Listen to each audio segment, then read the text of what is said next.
دوستو، آج کی کہانی بھی بہت مزے کی ہے۔ اس کہانی کو شروع کرنے سے پہلے آپ لوگوں سے گزارش ہے کہ اگر آپ نے ابھی تک ہمارے اس چینل کو سبسکرائب نہیں کیا تو ہمارے اس چینل کو سبسکرائب کر لیں تاکہ ہمارے آنے والی ہر نئی کہانی کا نوٹیفیکیشن آپ کو بر وقت مل سکے۔ میرا نام شبنم ہے۔ میرے شوہر کی طبیعت آج کل بہت ہی زیادہ ناساز تھی۔ ان کی طبیعت ناساز ہونے کی وجہ سے گھر کا سارا کام میں نے ہی سنبھالا ہوا تھا۔ میں صبح صبح اٹھ کر سب گھر والوں کے لیے ناشتہ بنا کر اپنے شوہر کو وقت پر دوا دیتی اور پھر اپنی ٹیکسی لے کر سڑکوں پر نکل جایا کرتی تھی۔ جب میرا شوہر مجھے یوں جاتے ہوئے دیکھتا تو اس کے دل کو کچھ ہوتا۔ وہ اکثر مجھ سے کہا کرتا تھا کہ میں نے کبھی سوچا نہیں تھا کہ میں تمہیں اتنی بڑی آزمائش میں ڈال دوں گا، لیکن میں نے اپنے شوہر کو تسلی دی اور ان سے کہا کہ آزمائش والی کوئی بات نہیں ہے، بلکہ مجھے کام پر جانا اچھا لگتا ہے۔ آج بھی میں وقت سے پہلے ہی آ چکی تھی۔ ابھی سورج نہیں نکلا تھا، لیکن سڑک پر دور دور تک کوئی بھی سواری نظر نہیں آ رہی تھی۔ جیسے ہی میں ڈیفینس پلازا کی جانب بڑھی، وہاں پر اپنے ہاتھ سے کسی نے میری ٹیکسی کو روکنے کی کوشش کی۔ جیسے ہی سامنے والے آدمی پر میری نظر پڑی، وہ کوئی بزرگ آدمی لگ رہا تھا جس کے ہاتھ میں اس کا کچھ سامان نظر آ رہا تھا۔ اسے دیکھ کر ایسا لگ رہا تھا جیسے وہ نہ جانے کسی بہت بڑے سفر پر جا رہا ہو، کیونکہ اس کے پاس 2 بیگ دکھائی دے رہے تھے۔ میں نے اپنی گاڑی کا منہ اس طرف کر دیا اور اس آدمی کے پاس جا کر روک دی۔ وہ آدمی ٹیکسی کے اندر سوار ہو گیا اور مجھے کہنے لگا کہ مجھے ایئرپورٹ کی جانب جانا ہے، مجھے بہت زیادہ دیر ہو رہی ہے۔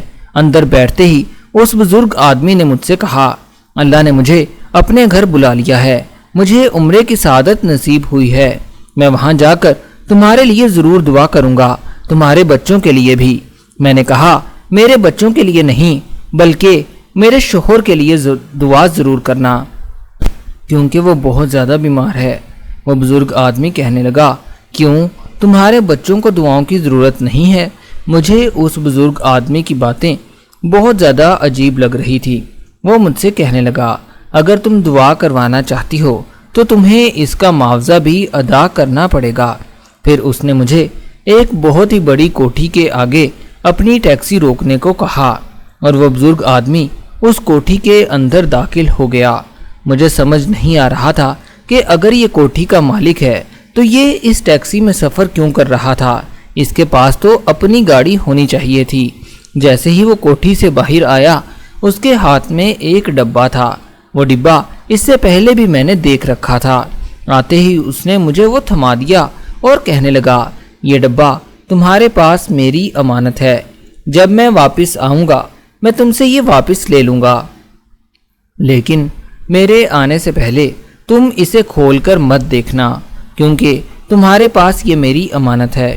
جاتے جاتے انہوں نے مجھ سے میرے گھر کا پتہ بھی لے لیا تھا کہ جب بھی وہ واپس آیا تو وہ اپنی امانت مجھ سے واپس لے جائے گا۔ میں اس آدمی کو ایئرپورٹ پر چھوڑ کر اپنے واپس گھر آ چکی تھی۔ مجھے نہیں پتا تھا کہ یوں کسی کی امانت گھر میں رکھنے کی وجہ سے میرے گھر کا شیرازہ ہر وقت بکھر کر رہ جائے گا۔ جب میں اپنے گھر میں واپس آئی تھی، مجھے اپنی بیٹی کچھ ڈری ہوئی محسوس ہو رہی تھی۔ پتہ نہیں اس کے پیچھے کیا وجہ تھی۔ میں نے کافی دفعہ اپنی بیٹی سے پوچھنے کی کوشش کی، لیکن ہمیشہ ہی وہ مجھے ٹال دیا کرتی تھی۔ وہ مجھے کوئی بات نہیں بتا رہی تھی۔ اکثر وہ اپنے خواب میں ڈر جایا کرتی تھی جب وہ سو رہی ہوتی تھی۔ اکثر اوقات اس کے کمرے سے آوازیں آیا کرتی تھی، ابو جان مجھے چھوڑ دیں۔ مجھے سمجھ نہیں آ رہا تھا کہ وہ لڑکی ایسی باتیں کیوں کرتی ہے۔ میں نے 1-2 دفعہ اسے جھنجھوڑ کر اٹھانے کی کوشش کی، لیکن جب وہ اٹھتی تھی اسے کچھ یاد نہیں ہوتا تھا۔ مجھے ایسا لگتا تھا شاید وہ کوئی بھیانک خواب دیکھ رہی ہے۔ میں نے اپنے شوہر سے اس بارے میں بات کرنے کی کوشش کی اور پوچھا کہ میرے جانے کے بعد آپ بچوں کا خیال رکھتے ہیں، کیا آپ نے میرے پیچھے سے کبھی ماہی کو ڈانٹا تو نہیں، جس کی وجہ سے شاید وہ اس قدر سہمی ہوئی ہے؟ میرا شوہر مجھ سے کہنے لگا، یہ تم کیسی باتیں کر رہی ہو؟ بھلا میں اپنی بیٹی کو کیوں ڈانٹوں گا؟ مجھے ماہی سے بہت زیادہ محبت ہے، لیکن یہ بات میں نے بھی نوٹ کی تھی۔ ماہی کا رویہ بہت ہی زیادہ عجیب ہو رہا تھا اور وہ مجھ سے بہت ہی زیادہ بدتمیزی سے بات کرتی تھی۔ مجھے بالکل سمجھ نہیں آ رہا تھا آخر میری بیٹی کے ساتھ کیا کچھ ہو رہا تھا۔ مجھے اس بزرگ کی باتیں بھی اب یاد آ رہی تھی کہ تمہارے بچوں کو دعاؤں کی زیادہ ضرورت ہے۔ ایک دم سے میرا دھیان اس ڈبے کی جانب چلا گیا۔ وہ ڈبہ ابھی تک میری گاڑی کے اندر ہی پڑا ہوا تھا۔ ماہی مجھ سے کہہ رہی تھی، اماں میں آپ کی گاڑی کے اندر بیٹھنا چاہتی ہوں، کیونکہ اس کا گھر میں بالکل دل نہیں لگ رہا تھا۔ اس لیے وہ کافی دیر تک میری گاڑی کے اندر بیٹھ کر اپنی پڑھائی کرتی رہی۔ میں ٹیکسی کو اپنے گھر کے گراج میں ہی کھڑا کر دیا کرتی تھی۔ میرا اس ڈبے کی جانب سے دھیان ہٹ چکا تھا۔ پھر اگلے ہی دن میری بیٹی کے ساتھ رات کو وہی سب کچھ ہوا۔ وہ پھر سے خواب میں ڈرنے لگی اور بہت زور زور سے چیخنے لگی۔ میں نے اپنے شوہر سے پوچھا کہ تم نے میری بیٹی کو کیا کہا ہے، جس کی وجہ سے وہ ہر بار یہی کہتی ہے کہ ابا جان مجھے چھوڑ دیں، مجھ سے دور چلے جاؤ، میں آپ کے ساتھ ہرگز نہیں جاؤں گی۔ لیکن میرا شوہر مجھ سے کہنے لگا، میں بھی اس کا باپ ہوں، تم بلا وجہ مجھ پر شک کر رہی ہو۔ جب میں گھر واپس آتی تھی، بیٹی مجھے دیکھ کر بہت زیادہ خوش ہو جایا کرتی تھی۔ میری بیٹی اکثر مجھ سے کہا کرتی تھی، اماں آپ رات کو واپس آ جایا کریں، رات کو گاڑی لے کر مت جایا کریں۔ آج بھی بیٹی کی حالت بہت زیادہ تشویشناک تھی، لیکن جیسے ہی میں اس کے کمرے کے اندر داخل ہوئی، اس کے بیڈ کے اوپر نظر پڑتے ہی میری آنکھیں پھٹی کی پھٹی رہ گئی، کیونکہ اس کے بیڈ پر وہی ڈبہ پڑا ہوا تھا جو اس دن مجھے اس بزرگ آدمی نے دیا تھا۔ لیکن آج وہ دوبارہ شاید میری بیٹی نے ہی ٹیکسی کے اندر سے نکال کر کھول دیا تھا۔ شاید اسی ڈبے کی وجہ سے ہی میری بیٹی کی حالت ایسی ہو رہی تھی۔ جب میری نظر اس ڈبے کے اندر رکھی ہوئی چیز پر پڑی، مجھے ایسا لگ رہا تھا جیسے زمین پھٹ جائے گی اور میں اس میں دفن ہو جاؤں گی۔ مجھے آج زندگی پھر دوبارہ اسی دوراہے پر لا کر کھڑا کر دے گی۔ میں نے یہ کبھی سوچا بھی نہیں تھا۔ میں نے اپنے ماضی کو بہت ہی مشکل سے بھلا دیا تھا۔ اس سب کی وجہ سے میری بیٹی کی حالت ایسی ہو رہی تھی۔ مجھے دیکھتے ہی وہ مجھ سے لپٹ کر رونے لگی اور کہنے لگی کہ میں آپ کے ساتھ رہنا چاہتی ہوں، پلیز مجھے اپنے سے دور کبھی مت کرنا، مجھے اس شخص کے ساتھ نہیں جانا۔ میں نے اپنی بیٹی سے پوچھا، بیٹا تم کس کے بارے میں بات کر رہی ہو؟ میری بیٹی میری طرف دیکھنے لگی اور مجھ سے کہنے لگی، یہ شخص مجھے روز سکول جاتے ہوئے ملتا ہے اور کہتا ہے کہ میں تمہیں ایک دن اپنے ساتھ ضرور لے کر جاؤں گا، تمہیں تمہاری ماں سے ملنے بھی نہیں دوں گا۔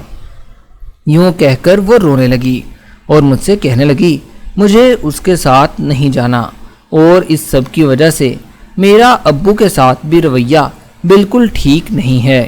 میں نے اپنی بیٹی سے پوچھا، تمہیں کس نے کہا ہے اپنے ساتھ لے جانے کے لیے؟ اس نے وہ ڈبہ پکڑا اور اس میں سے ایک تصویر نکال کر میرے سامنے رکھ دی۔ یہ شخص مجھے کہتا ہے کہ وہ میرا باپ ہے اور مجھے جلد ہی یہاں سے لے جائے گا۔ اگلے دن اس بابا جی نے کہا کہ مجھے میری امانت واپس لوٹا دو۔ وہ بزرگ ہمارے گھر آ کر بیٹھ چکا تھا اور اپنا ڈبہ واپس مانگنے لگا۔ وہ عمرہ کر کے واپس آ چکا تھا۔ اس ڈبے کے اندر جس کی تصویر تھی وہ میرا سابقہ شوہر تھا۔ میں نے اپنے پہلے شوہر سے طلاق لے لی تھی اور ہماری بیٹی بھی میرے پہلے شوہر سے تھی، کیونکہ میرا پہلا شوہر ایک اچھا آدمی نہیں تھا، اور آج اتنے سالوں کے بعد اسے اپنی بیٹی کی یاد آ گئی تھی۔ جب میں بابا جی کے گھر گئی تو انہوں نے مجھے بتایا کہ وہ میرے سابقہ شوہر کا رشتہ دار ہے، اور میرے سابقہ شوہر نے ہی انہیں یہ ڈبہ بھی گاڑی میں رکھنے کے لیے کہا تھا، کیونکہ وہ مجھ سے میری بیٹی کو واپس لے جانا چاہتا تھا۔ میں نے جب گھر آ کر ساری حقیقت اپنے شوہر کو بتائی، میرا شوہر مجھ سے کہنے لگا، بلو تمہیں پریشان ہونے کی بالکل ضرورت نہیں ہے، اچھا ہوا کہ تم نے مجھے سب کچھ بتا دیا ہے، میں تمہارے ساتھ ہوں۔ میں نے اپنے سابقہ شوہر کے خلاف ایک کیس دائر کروا دیا تھا۔ عدالت نے میرے سابقہ شوہر کے خلاف فیصلہ بھی سنا دیا اور میری بیٹی کو میرے پاس رہنے کی اجازت دے دی تھی۔ میں بہت ہی زیادہ خوش تھی کیونکہ یہ سب اور سب میرے شوہر کی وجہ سے ہوا تھا۔ میری بیٹی بھی بہت زیادہ خوش رہنے لگی تھی۔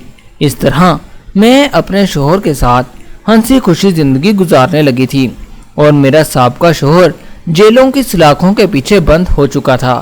مجھے اب اپنے سابقہ شوہر سے بالکل بھی ڈر نہیں تھا کیونکہ وہ اب میرا کچھ بھی نہیں بگاڑ سکتا تھا۔ دوستو، کہانی اچھی لگی ہو تو ہمارے اس چینل کو سبسکرائب ضرور کیجیے گا تاکہ ہمارے آنے والی ہر نئی کہانی کا نوٹیفیکیشن آپ کو بر وقت مل سکے۔